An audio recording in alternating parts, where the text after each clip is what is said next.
এটা দোয়া দ্বারায় ক্ষেত্র বিশেষে পরিবর্তন হয়, হাদিস দ্বারা প্রমাণিত। এই জন্য শবে কদরে ভাগ্য পরিবর্তনের জন্য স্পেশাল কিছু আমল বলুন। লাইলাতুল কদরে গুরুত্বপূর্ণ বিষয়গুলো ধার্য হয়। আল্লাহ তাআলা সূরা দুখানের একেবারে শুরুতে বলেছেন, ফিহা ইউফরাকু কুল্লু আমরিন হাকিম। লাইলাতুল কদরে সব গুরুত্বপূর্ণ বিষয়গুলোকে ধার্য করা হয়। এই জন্য লাইলাতুল কদরে গুরুত্বপূর্ণ বিষয় যেন আমার নসিবে আল্লাহ লেখেন, আল্লাহ যেন তাকদিরে ভালো কিছু দেন, আমরা আল্লাহর কাছে দোয়া করব। এবং সেই সাথে তাকদিরে যেন ভালো কিছু হয় সেজন্য নেক আমল করবো ইনশাআল্লাহ। যে যত বেশি নেক আমল করবে এবং যে যত বেশি গুনাহ থেকে বেঁচে থাকবে, আল্লাহ তাআলা তার জন্য তত বেশি কল্যাণের ফয়সালা, ভালোর ফয়সালা করবেন।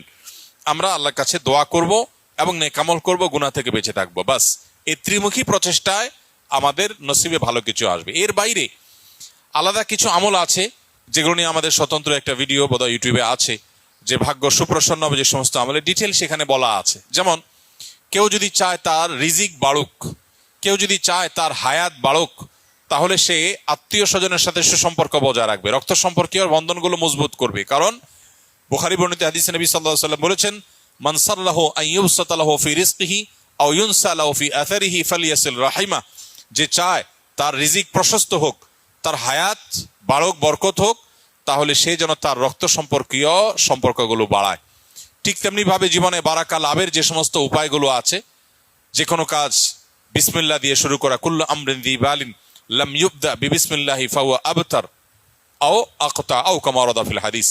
কোনো গুরুত্বপূর্ণ কাজ আল্লাহর নাম নিয়ে শুরু করলে সেখানে বরকত হয়। অতএব আমার নসিবে ভালো কিছু হওয়ার জন্য এই আমার হাদিস বর্ণিত আমলগুলোকে আমরা ফলো করতে পারি।